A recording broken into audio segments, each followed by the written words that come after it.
You can't hear them, but the coyotes are singing. Listen.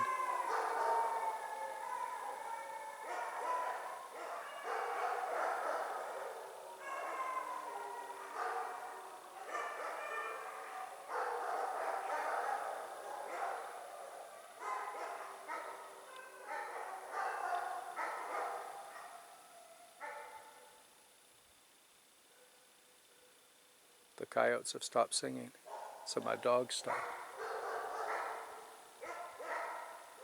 Isn't that incredible? My dogs sing to me when the coyotes sing. This is just fantastic. Dysfunctional vet.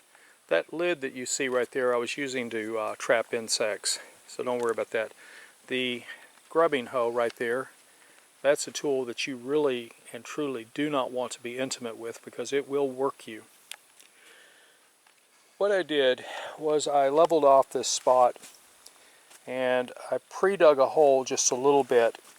You can call it a starter hole if you want to. All it does is it gets the drill head down to where it's easier for me to start. Isn't that an incredible insect? I don't have a net. Anyway, this is in place. I started to dig this out and I didn't complete it, and I can't remember now why. Something, I don't know what was going on, but something was going on. But back to the story.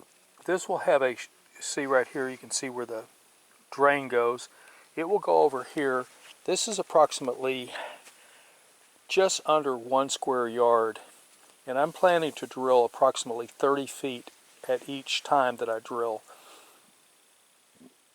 The reason for that is, one, I need to dig this mud out, and two, the pump that I have, although it's a good pump, it can easily overload with thick viscous mud. Now I will be taking and putting bentonite clay in here when I get ready to actually cake this up. Now as you can see, there's ants down there in the bottom of it. See they're digging? Those ants obviously dug pretty darn deep, and they're now coming up from the subterranean nests. Once this has been filled with water and the bentonite clay has produced what's called cake, which will seal this off, it will hold water better.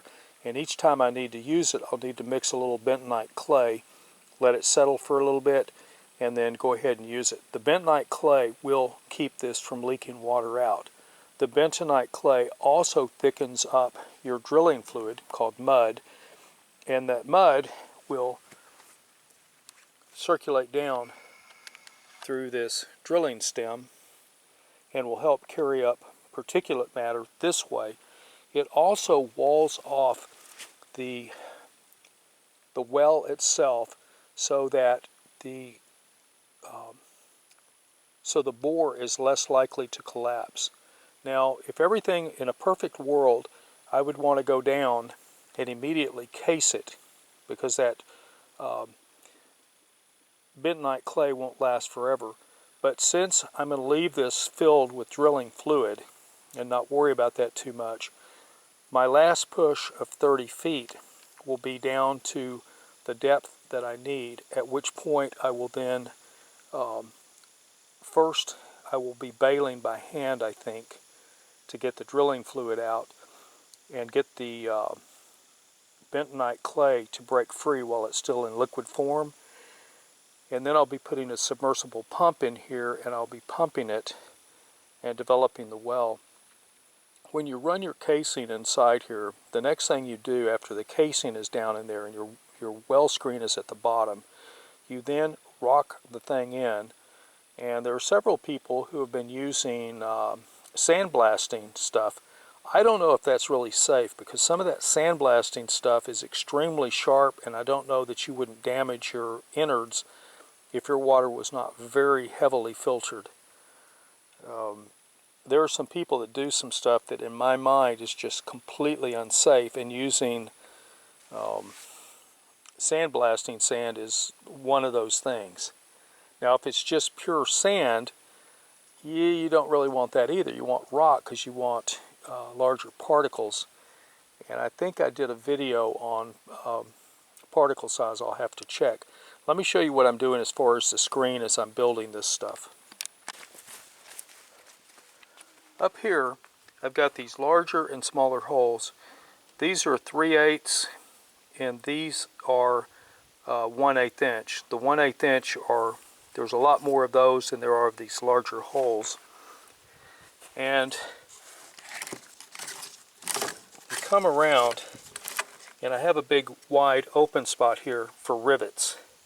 And I'm not worried about the fact that this is fairly not really drilled out much. That's not a problem.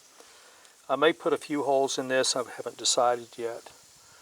But pretty soon I will just have this thing really, really full of holes.